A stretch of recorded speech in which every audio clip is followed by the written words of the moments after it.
राष्ट्रवादी काँग्रेसचा बालेकिल्ला असलेल्या सोलापूर जिल्ह्यात सध्या भाजपचं कमळ फुलत असल्याचं चित्र दिसत आहे। आगामी स्थानिक स्वराज्य संस्थांच्या निवडणुकांच्या पार्श्वभूमीवर सोलापूर जिल्ह्यातील 4 माजी आमदारांची मुख्यमंत्री देवेंद्र फडणवीस यांच्या समवेत वर्षा बंगल्यावर बैठक झाली आहे। लवकरच त्यांचा भाजपा बीजेपी प्रवेश होणार असल्याची माहिती मिळते आहे। या दरम्यान यातील एक म्हणजे मोहोळचे माजी आमदार राजन पाटील मुख्यमंत्री देवेंद्र फडणवीस यांची भेट घेतल्यानंतर प्रथमच माध्यमांसमोर ते आले आहेत। राष्ट्रवादी काँग्रेस अजित पवार यांच्या पक्षात बेशिस्तपणा वाढला, यामुळे आम्ही भाजपात जाण्याचा निर्णय घेतल्याचं राजन पाटील यावेळी म्हणतात। यावेळी राजन पाटील यांनी राष्ट्रवादी जिल्हाध्यक्ष उमेश पाटील यांच्यावर देखील जोरदार हल्लाबोल केलाय। माझं खरं आडनाव गुंड आहे हे त्यांनी विसरू नये असंही ते यावेळी म्हणाले।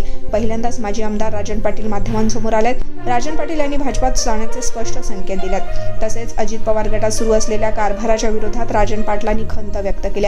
यावेळी त्यांनी जिल्हाध्यक्ष उमेश पाटील यांच्यावर खोचक शब्दात टीका केली। मी छोट्या माणसाबद्दल बोलत नाही अशा शब्दात राजन पाटलांनी उमेश पाटलांवर टीका केली आहे।